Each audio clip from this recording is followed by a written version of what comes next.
It's been another week of terrible carnage in the Middle East. With Lee Cowan, a look back. If there really are any rules of war, what happened in Lebanon this past week has surely rewritten the playbook.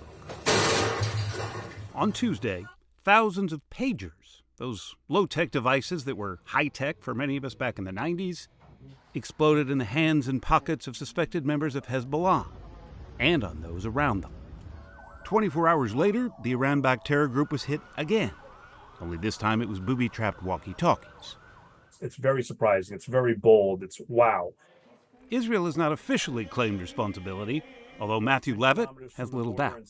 Hezbollah, he says, poses a threat much bigger than Hamas ever could. They have what they believe is a directive from God, and they're going to follow through if they have the capabilities. He's a former FBI counterterrorism analyst, now at the Washington Institute, who's written extensively about Hezbollah and its ties to Iran. Tactically, what Israel has done has been brilliant. They have severely degraded Hezbollah's capabilities. They've severely degraded Hezbollah's ability to respond to Israeli things. They're really hoping that strategically, Hezbollah gets the message. Stop firing rockets into our country.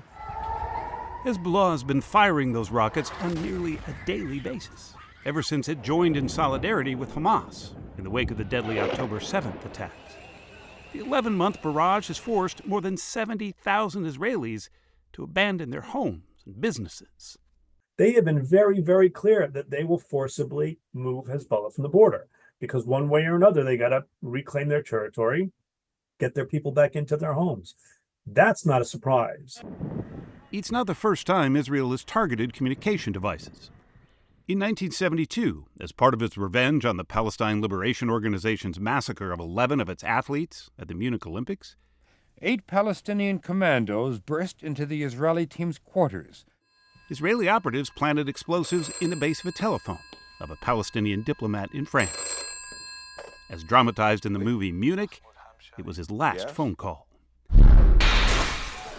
Decades later, in 1996, Israel's internal security agency targeted a Hamas operative with an explosive detonated in his telephone as well. It's old school, old style tradecraft.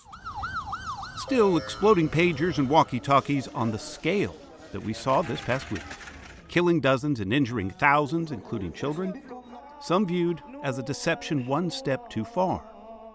The United Nations labeled the operation a violation of international law, and it's raised some eyebrows here at home, too. The ability to be able to place an explosive in technology that is very prevalent these days and turn it into a war of terror, really, a war of terror.